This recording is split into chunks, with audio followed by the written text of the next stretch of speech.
guys, welcome back to my channel. I am back with another Marriage Bootcamp Hip Hop Edition Season 16 review. This review is for episode 4. I did do reviews for episodes 1 through 3, so if you did not see those, please go check those out. And I will leave the link to my review for episode 3 in my description box.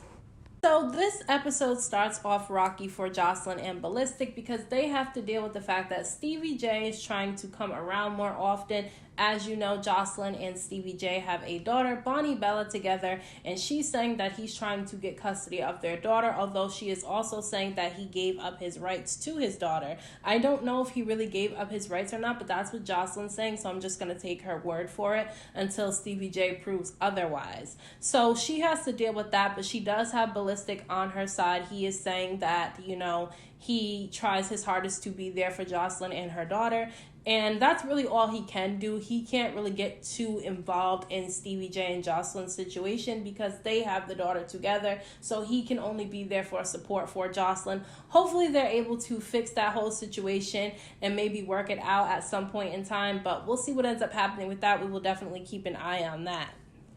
Meanwhile, Styles P and Ajua are upstairs in their room arguing because Ajua said to him that she would like them to be more open in marriage boot camp so that their relationship can actually be helped. But Styles P is against it because they had agreed on boundaries before they came into the marriage boot camp house. They had figured out things that they would talk about and would not talk about in the house, and he wants to stay true to that, and Ajua wants to break it. Now, I agree with Styles P in a sense that there's certain things they should not air out on national television. I think there's some things that they should be able to keep to themselves. But I do agree with Ajua that Styles P does need to learn how to communicate that better to her instead of speaking to her the way that he does, because us women, when you talk to us in a tone that we don't like, we completely just shut you out when you're talking to us because of the fact that we don't like your tone. So he does definitely need to work on that, although Ajua does need to respect the fact that there's certain things that he doesn't want aired out on national television.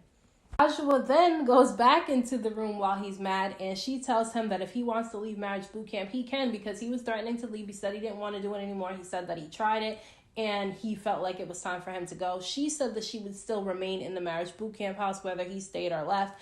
I disagree with her going back in the room and continuing to say stuff, because when somebody's already heated and mad, you going back in the room to continue to talk is only going to make the situation worse, which is exactly what ended up happening because they weren't able to communicate. They were just arguing with each other.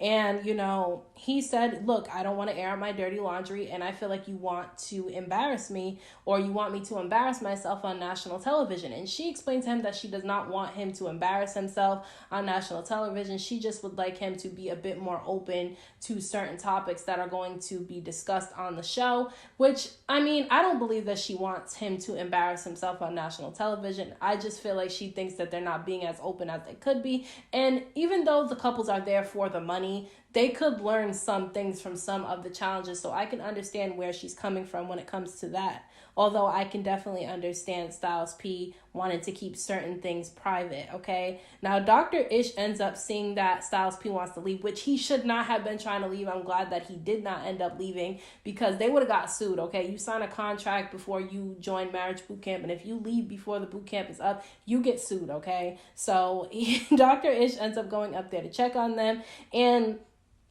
Styles P says that the balance of his job and balancing the relationship with Ajua is starting to affect him, and is starting to affect the relationship. And she's saying that she doesn't like that the stress from his work he takes home with him, and he, takes it out on her.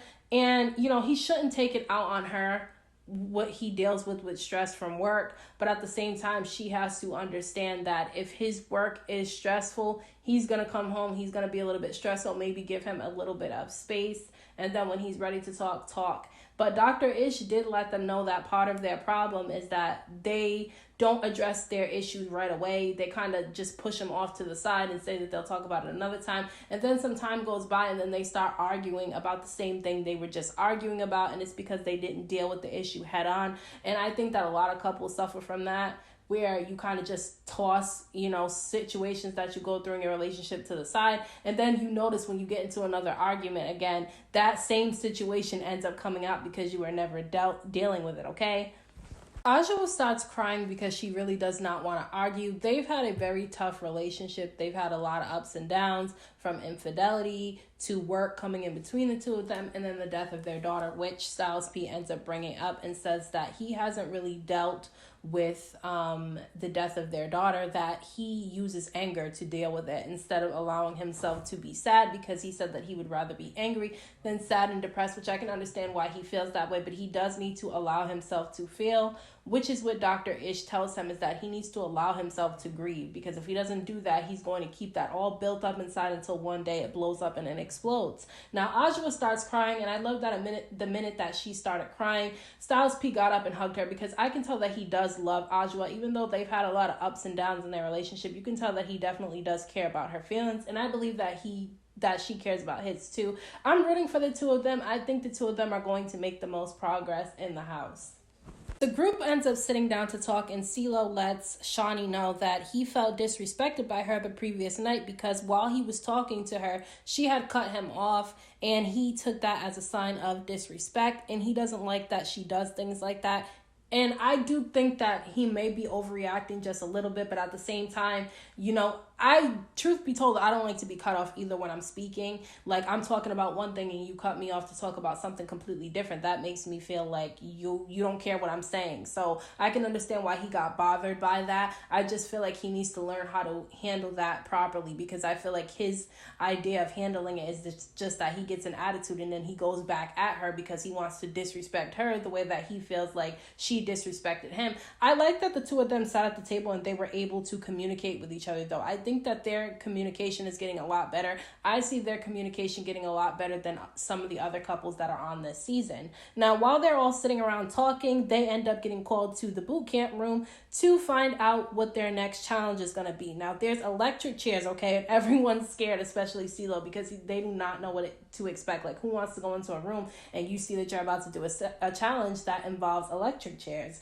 So the challenge is about fighting, and they'll be asked what's the biggest issue they feel like they argue about all the time in their relationship. And anytime your partner says something that hurts you, you get to shock them, okay? So I'm definitely interested to see what ends up happening, because I feel like there's going to be a lot of shocking going around in this friggin' scene.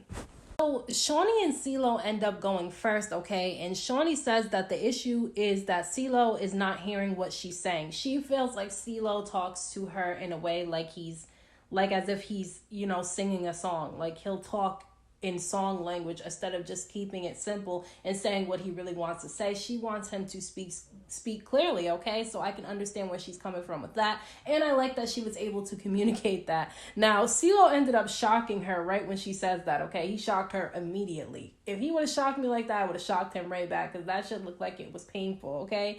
Now, she shocked CeeLo after saying that he makes her feel like it's not okay for her to be herself, because he does get mad at the way that she is. He doesn't like the way that he seems like he just doesn't really like the way that she is. He's everything that makes her her. He seems like he has an issue with, because he sees it as a form of disrespect.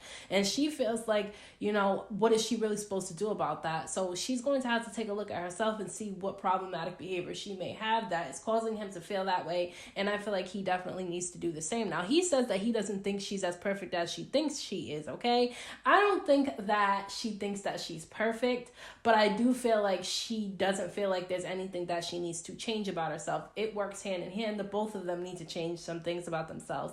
But I think that they communicated very well. I think they did a good job during this challenge, and I'm interested to see what ends up happening with the two of them the remainder of the season. Can we talk about how funny this scene was between Jocelyn and Ballistic? Okay, they end up going next, and Ballistic says that what he doesn't like about Jocelyn is that she keeps trying to give him a deadline on when he should marry her, which is absolutely annoying. Why are you giving this man a deadline? That's going to make him wait longer to marry you, because he feels like you're pressuring him to. And then if it doesn't make him wait longer, he may only ask you to marry him just to shut you up. So it wouldn't be genuine on his part to ask you to marry him right now, okay? So he says that maybe he should give her a deadline, and she says, okay, but how long? And as soon as she said, okay, but how long would I have to wait for, he shocked her immediately, and she screamed so loud. Her screams were hilarious during the scene. I thought it was really funny. She starts dancing in the chair, sticking her tongue out and everything like that, dancing in the chair, and he shocks her again. She screams. I thought it was hilarious. The two of them were very funny in this episode, especially this scene in particular. So Styles P and Ajwa end up going next, and Styles P says that Ajwa talks too much, okay, and she gets on his damn nerves. And immediately after he said that, she shocked him, okay, and he screamed throughout this entire friggin' this entire challenge. He was screaming because she kept shocking him, and I thought it was really funny. Although I feel like they should have spoke a bit more rather than just doing the shocking, because of the fact that they had gotten into an argument earlier in the day. I feel like they had more that they needed to work on and talk about, but I get that they wanted to just, make some fun out of the challenge since they had a very, dramatic day. So Bianca and Choses end up going next, and immediately when they sat down in the chairs, Bianca started shocking him, okay? And he was like, "Why are you shocking me for? You didn't even have a reason to shock me," which was true, but she was saying that that's how she feels, so she kept shocking him. I don't agree with her continuously shocking him before he even gets a chance to speak, or before she even got a chance to say what her issues were with him. Now, she let him know that, she feels like he doesn't apologize the right way, that his apologies are never sincere. And, he ends up apologizing, saying, "Anything you're saying that I've done wrong, I'm apologizing for it now." And Dr.Ish quickly shuts that down and tells him that his actions do not match his words. If you're going to apologize, you need to also do the actions to show that you're truly sorry for those things and that you're not going to do them again. But I do feel like Bianca needs to work on her communication, because I feel like because he hurts her, she just wants to hurt him as well. And I feel like it goes tit for tat with the two of them. And in order for them to stop all the chaos in their relationship, somebody's going to have to cut the nonsense, okay, and really sit down and have a serious conversation with one another without arguing. Everybody just shut up and listen to what the other person has to say. Not sitting there thinking in your mind what you're going to respond to them, but actually listening and hearing what the other person has to say, which is definitely a hard thing to do in relationships. We all struggle with that sometimes.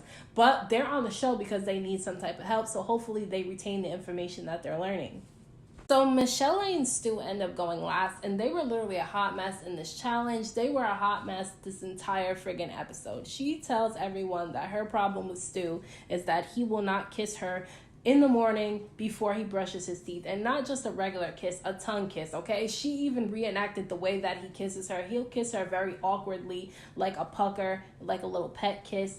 That's what he does to her, and I feel like that makes her feel like he's uninterested in her. I think that that's part of what makes her feel that way, because he's not very affectionate when it comes to her, which he's not. We see it throughout the episode. They barely spend any time together. Out of all the other couples, the two of them are never around one another. They're always separate. But, Stu was claiming that he understands what she's saying, but he thinks that it's weird. I believe he doesn't want to do it because I believe that he doesn't want to do it because it is disgusting to tongue kiss somebody in the morning when you wake up and you haven't even brushed your teeth yet. Like, morning breath is gross. But on top of that, she's always pawning him off on other women all the time and always saying that he's not attracted to her. So that gets annoying at some point, and it gets draining to the point where he's not going to want to be affectionate to her. So I think the both of them need to take accountability for their part and why their relationship is the way that it is. Michel'le and Stu basically start arguing with one another because he feels like she made him seem like he's an ass. She starts yelling and storms off on his ass because she gets annoyed. And so Jocelyn ends up going up to Stu to talk to him, which she was like fixing her bra and like getting really close. And I feel like, Jocelyn is naturally a flirty person, but I feel like she shouldn't have been doing that just because she knows the way that Michel'le is and how she's always at Stu's neck about other women and who other women he's attracted to.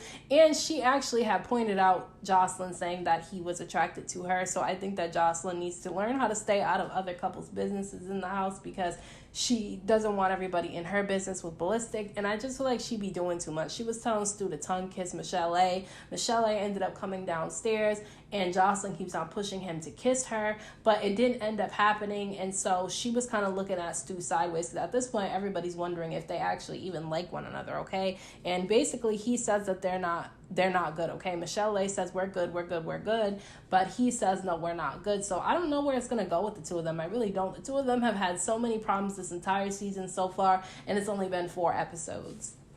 So Bianca and Choses weren't really arguing in this episode, which I was surprised. I was actually proud of the two of them. They were hugged up on a chair together and they were talking, and although it was getting a little bit heated with one another, they didn't allow it to turn into a big argument, which shows that they're making progress. She was saying that she's tired of being hurt by him, and he calls her a drama queen because she cries all the time. That's something that the two of them are going to need to work out, but I do commend them on their ability to not argue in this episode.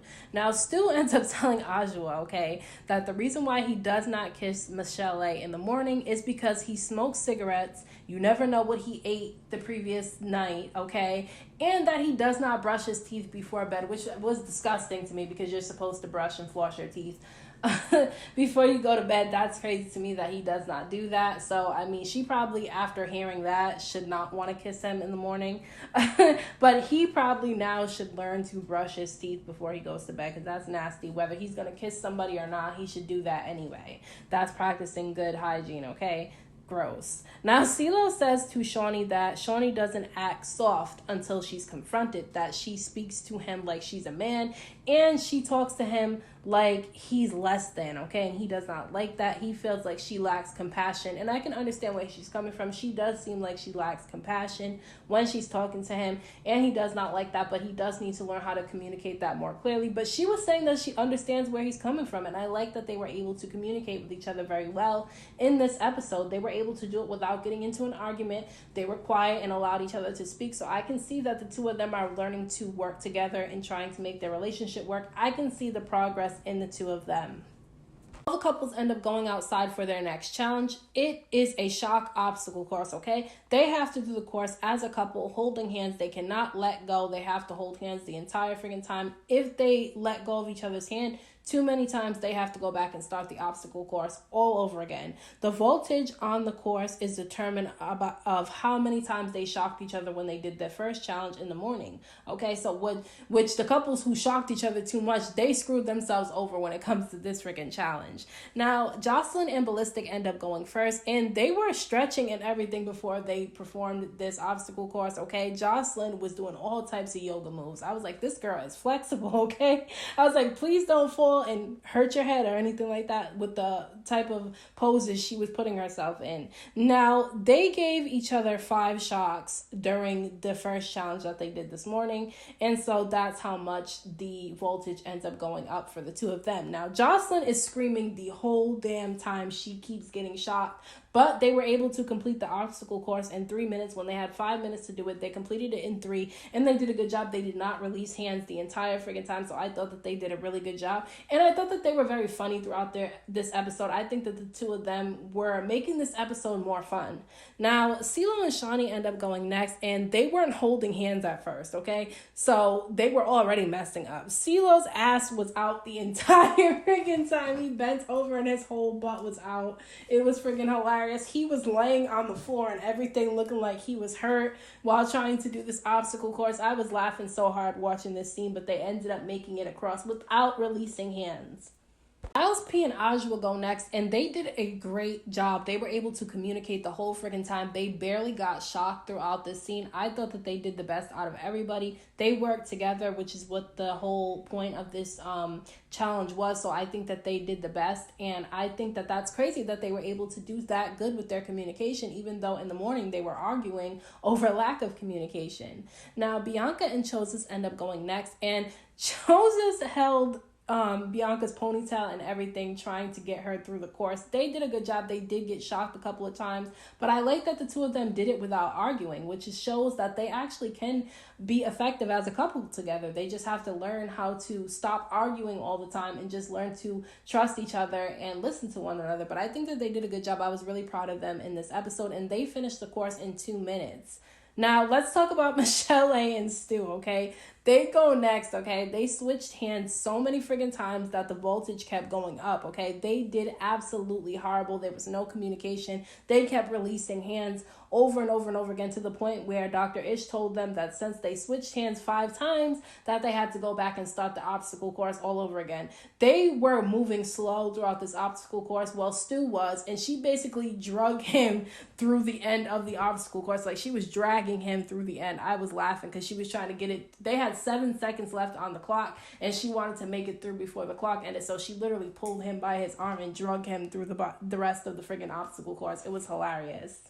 Judge Toller ends up coming out to critique everyone on how they did on the challenges, and she tells Styles P that all he kept wanting to do this morning was leave, but the fact that he stayed shows that he's trying to, make things work, and that he should keep working hard to make sure that his relationship can be successful. Now, she tells Shani that she did a great job when she told CeeLo that he needs to speak clearly instead of talking to her like he's singing a song, because that's what he really needs to do. And she said that she felt like Shani was doing the right thing by saying that to CeeLo. I think it was the right thing to say too, and I hope that the two of them get better at their communication, because they did pretty well in this episode. Jocelyn and Ballistic were very enthusiastic throughout the challenges, which Judge Toller told them, which I believe they were too. I think that they made this episode a lot more fun, and I think they did great this episode. The two of them weren't arguing like they were in the last episode. Now, she tells Bianca and Choses that all they do is hurt each other, and so instead of trying to hurt one another, they need to just listen to what each other has to say. But she also acknowledged the fact that they did good this episode. They didn't really argue with each other. And, everyone there acknowledged that the two of them did the challenges without arguing, which is definitely something that they did do. And hopefully they, get enthusiastic about the rest of boot camp, and they're able to do what they did today, the rest of the season. Now, they get to Michel'le and Stu, okay? And they were told that Michel'le says the same thing over and over again, which she does. She doesn't change up what she says. She just keeps repeating herself over and over again. And she tells Stu that he does not listen, which he absolutely does not listen to Michel'le, but I think he kind of tunes her out because he thinks she's annoying. Now, Stu basically said that he feels like he's not giving Michel'le what she needs, and I feel like he already threw in the towel with his relationship with her. Now, Dr.Ish ends up doing a challenge with the two of them where Michel'le has to tell Stu what she had for breakfast, and he's supposed to repeat it back to her exactly the way that she said it. And he repeats it back to her, but he says it in the wrong way. And so basically Dr.Ish tells him that he does not listen. Now, the entire friggin' night after everyone else goes inside, he stays outside, and he's literally talking to himself all night about the situation with Michel'le. He was saying that that's not what she even had for breakfast, that she doesn't even remember what she ate, so it doesn't matter if he repeated it back wrong. He also said that Dr.Ish is wrong about him not listening. He says he studies psychology, and so he knows how to listen. He also said that, he just wants to go back home and get back to his chef life, and he doesn't really want to deal with the drama with Michel'le. So we'll see what happens with the two of them in the next episode, and the episode cut there. I thought this was a really good episode. I thought it was hilarious, especially the last challenge they did with CeeLo falling all over the place and his butt showing the whole time. I thought that was friggin' hilarious. I'm interested to see what happens in the next episode, because they do find out that one of the couples is not actually a couple, and I'm interested to find out who it is, because in my opinion, I thought it was Stu and Michel'le. That's not an actual couple, so we'll see what happens in the next episode. So I want to know what you guys thought about this episode down in the comment section. Don't forget to hit that thumbs up button for me. I appreciate it. Don't forget to subscribe to my channel for more videos, and thank you to all my subscribers for the support. I appreciate you all, and I'm getting closer and closer to reaching my goal, so I appreciate you all for that. And until next time, I will see you guys in my next video.